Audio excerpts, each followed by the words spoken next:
se publicaron a grandes titulares la noticia de la salida de Carlos Villagrán del elenco de Chespirito. A la vez se anunciaba que se iba a presentar en un cabaret de satélite, acompañado por Imelda Miller, Sonia la Única, con un show que podía interesar a todo mundo. Y dijo, así, muy amargamente, que se había hartado de aguantar a Chespirito porque se sentía realmente el Shakespeare de la televisión.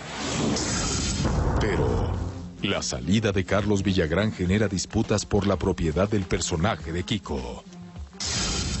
Él decía ser el autor del personaje, eso no, el autor soy yo y dueño del personaje. Kiko es un personaje de mi propiedad. Y un boicot cierra las puertas de las televisoras de Latinoamérica a Carlos Villagrán. Ahí empezó mi peregrinar, mi viacrucis. Mandó fax a todos lados que nadie me contratara, que no me dieran trabajo. Estando en Argentina, ya no nos dejaron pasar en el Teatro Astral por orden de Roberto Gómez Bolaños.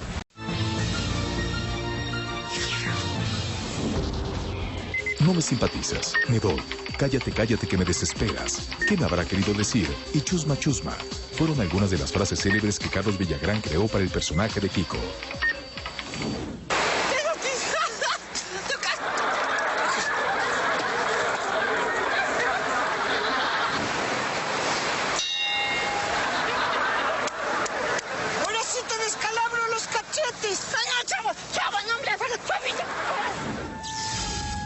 El Chavo del Ocho en Acapulco fue el último capítulo en el que apareció Kiko al lado de los personajes de la vecindad.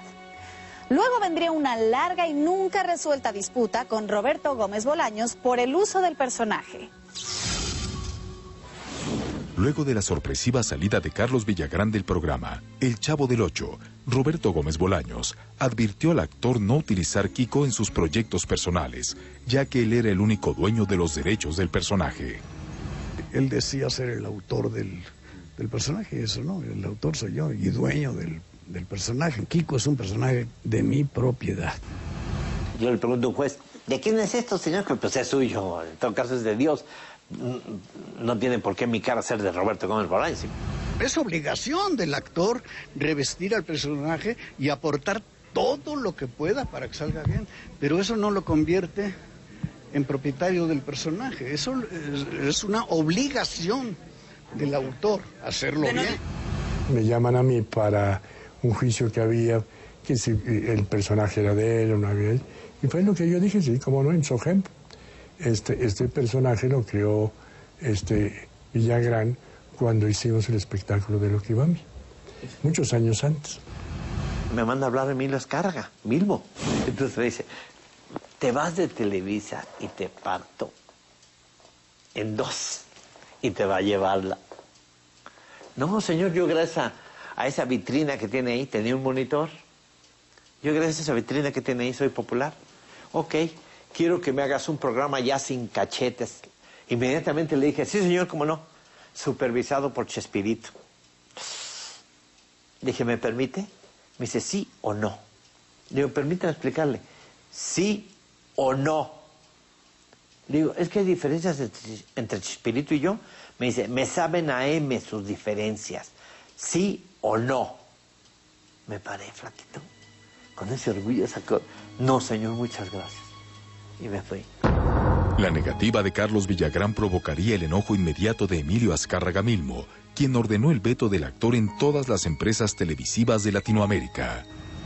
Ahí empezó mi peregrinar, mi viacrucis. Mandó fax a todos lados que nadie me contratara, que no me dieran trabajo. Que él amenazaba, según esto lo que me decían era, dejaba de surtir el programa El Chavo del Ocho y dejaba de surtir telenovelas mexicanas de aquel entonces. Yo podía haber evitado que él actuara, pero nunca quise hacerlo. Lo dejé que usara el personaje. Yo dije, no vayas a hacer todo con los cachetes inflados, porque eso hostiga al público. Yo hice pareja con Kiko en 1979 y anduvimos recorriendo la legua. Y estando en Argentina, ya no nos dejaron pasar en el Teatro Astral por orden de Roberto Gómez Bolaños. A través de la SOGEM, Sociedad General de Escritores Mexicanos, y Argentores en Argentina, tenían nexos, mandaron un fax en que no podíamos trabajar. Y con policías militares en la puerta del teatro, no nos dejaron ya actuar. Íbamos por mes y medio y dimos 2 funciones.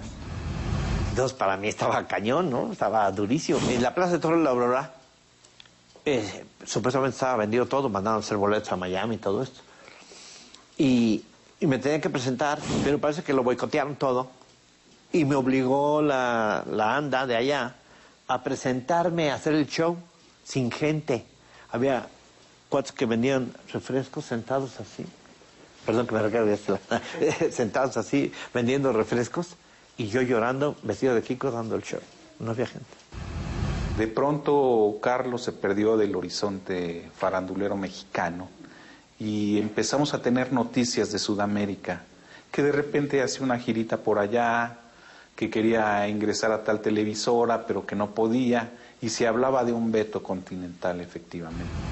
En Venezuela encuentra en una televisión independiente chamba, y ahí es donde se queda, donde, pues, como sabemos todos, sí, ya no es Kiko con Q, sino Kiko con K. Peter Botón me manda a hablar y me dice, epa, Kiko, mira, me llegó un fan del Tigre, que no te dé trabajo. El Tigre es muy poderoso, pero este es mi casa, y en mi casa nadie me da órdenes. Bienvenido a tu casa, Kiko.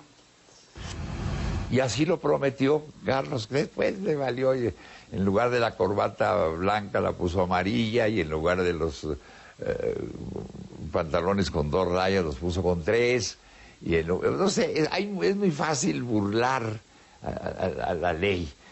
No, dice, yo no soy igual. Ahora en lugar de traer amarillo traigo rojo, ahora en lugar de traer blanco traigo azul. Él creyó que porque ya había triunfado en el grupo podía triunfar solo. Y se dio un frentazo en la vida porque hizo muchos programas que todos fueron un fracaso, que El Niño de Papel, que Kiko, empezó a tener un éxito tal. Pero no se dio cuenta de que el éxito se lo debía a Roberto Gómez Bolaños, porque Kiko sin Chilindrina no es nadie. Kiko sin Florinda no es nadie, sin Ramón, es decir, Girafales sin el Chavo no es nadie, sin Ñoño no es nadie. La única manera de triunfar es juntándonos. Viví 11 años en Argentina, de vivir ahí, viví 8 años en Venezuela por el veto. Viví 3 años en Chile, 3 años en Brasil, 3 años en California, 2 años y medio en Miami, y así anduve. Nosotros nos acostumbramos a la forma de trabajo de mi papá. Sabíamos que pues tenía que irse a lo mejor por temporadas de 3, 4 meses. Nosotros nos quedábamos con mi mamá siguiendo nuestras actividades, que eran la escuela, estábamos muy pequeños. Y vives con ello, o sea, creciste con ello. Sin embargo, la polémica generada por la propiedad de Kiko creó el mito de que Carlos Villagrán ganaba fuertes cantidades de dinero utilizando el personaje y que había iniciado una demanda legal en contra de Roberto Gómez Bolaños, Chespirito. No había litigio, nunca hubo litigio. No tenía dinero, no tenía el poder para enfrentarme a ese otro poder de capital.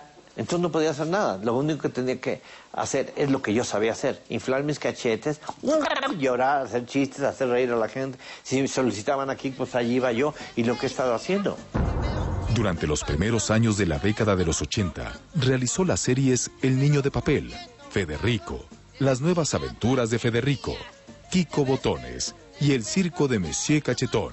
Sin embargo, ninguno logró la popularidad que había obtenido con El Chavo del Ocho. En 1987, Carlos Villagrán regresó a México para estelarizar junto con Ramón Valdés, Don Ramón, la emisión A que Kiko, producida por Telerrey. Roberto Gómez no pudo evitar que Carlos utilizara el personaje de Kiko en la televisión, ya que el nombre se escribía ahora de diferente manera, por lo que legalmente no infringía ninguna ley de derechos de autor. Pero la inesperada muerte de Ramón Valdés, ocurrida el 9 de agosto de 1988, solo unos meses después de haber comenzado la serie, puso fin al proyecto. La última escena de Ramón era que Kiko y otros se retaban para visitar un panteón, para ver quién tenía más valor en la noche.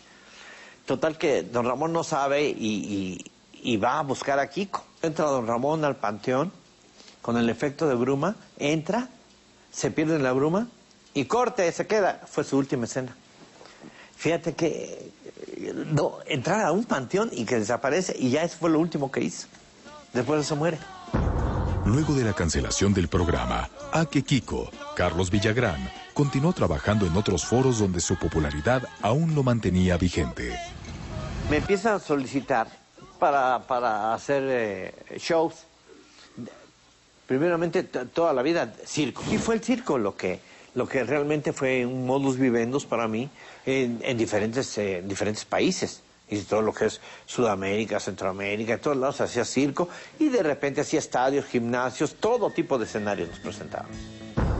Y fue precisamente durante una presentación en un circo de Perú, donde Carlos Villagrán vivió una de las experiencias más aterradoras de su vida, cuando un tigre atacó a una de sus pequeñas admiradoras.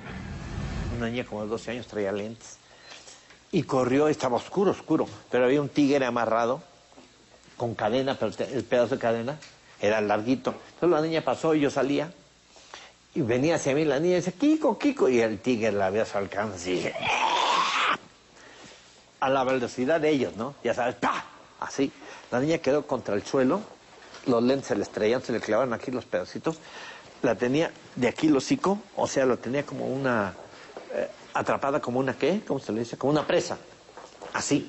No la desgarraba. Entonces empezaron los gritos. Llegaron inmediatamente los domadores. Entonces uno de los domadores se trepa al tigre, le pone el pie encima de aquí del cuello y empieza a jalar el collar para estrangular al tigre. Tiene una fuerza esos tipos. Empieza a jalar y otro tipo saca a la niña. La niña no perdió el sentido y corrió hacia mí. Yo la agarré, la abracé y le agarré la cabecita así. Y aquí por mis dedos escurría la sangre de la niña así. No, de esas cosas que es todo en un instante, así rapidísimo. Esa escena que te pasa por ti, que es porque gritó Kiko. Pero el reencuentro de Carlos Villagrán con Roberto Gómez Bolaños ocurre 22 años después, en medio de la discriminación. Me escondieron con todos mis hijos ahí en una oficina mientras ellos estaban dando una conferencia de prensa. Y un fraude provoca la pérdida de toda su fortuna. De estos que me engañaron, que se fueron con todo el dinero, que perdí la casa,